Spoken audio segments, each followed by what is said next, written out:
नजराना अकीदत पेश करने के लिए मैं दावत दे रहा हूं मोहम्मद अली हसन को। आए और नजराना अकीदत पेश करने के साथ हासिल करें। बख्शिश का मेरी दास्तां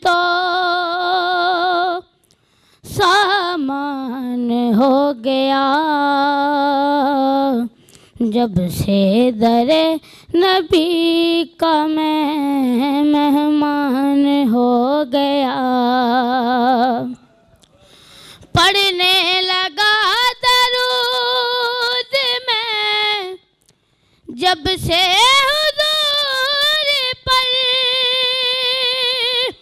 पढ़ने लगा दरूद में जब से हुजूर पर,